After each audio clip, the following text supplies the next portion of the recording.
সামাজিক জীবন পরিচালিত হয় না, আমাদের রাষ্ট্রীয় জীবন, আমাদের অর্থনৈতিক জীবন, আমাদের সাংস্কৃতিক জীবন, আমাদের জীবনের কোনো অংশেই কোরআনের ছোঁয়া নেই। কোরআন শুধু আছে মসজিদের মধ্যে, কোরআন শুধু আছে মাদ্রাসার মধ্যে। কোরআন হাফিজরা হাফজ করে আর কি করে, কোরআন দিয়ে তাবিজ লেখে।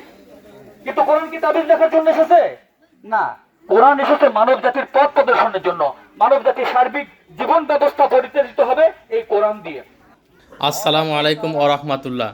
বাংলাদেশ জামাতে ইসলামী আত্রাই উপজেলাধীন ৮ নং হাটকালুপাড়া ইউনিয়ন সন্ন্যাসবাড়ি গ্রামের পক্ষ থেকে এক ইফতার মাহফিল ও আলোচনা সভার আয়োজন করা হয়েছে।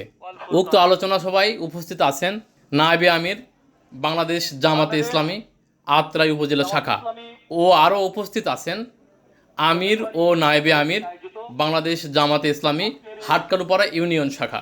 উপস্থিত আছেন অন্যান্য ও স্থানীয় গ্রামবাসী। সম্মানিত উপস্থিতি, কোরআন শরীফের অন্যত্র আল্লাহ অনেক জায়গা বলেছেন, যেমন সূরা মায়েদার মধ্যে বলা হয়েছে ওয়া মাল্লাম ইয়াহকুম বিমা আনজালাল্লাহু ফাউলাইকা হুমুল কাফিরুন ওয়া উলাইকা হুমুজ জালিমুন ওয়া উলাইকা হুমুল ফাসিকুন।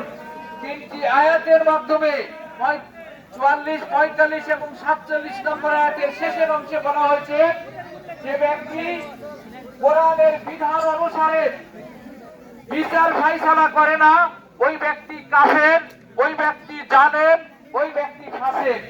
সম্মানিত হাজিরিন, আসলে এই যে যদি কথা হয়ে থাকে, আমরা বাংলাদেশে 92% মানুষ নিজেদেরকে মুসলমান বলে দাবি করি। আইডি কার্ডধারী মুসলিম হিসাবে আমরা 92% মানুষ বাংলাদেশে মুসলমান মানুষ সহি শুদ্ধভাবে কোরআন শরীফ পড়তে জানে না।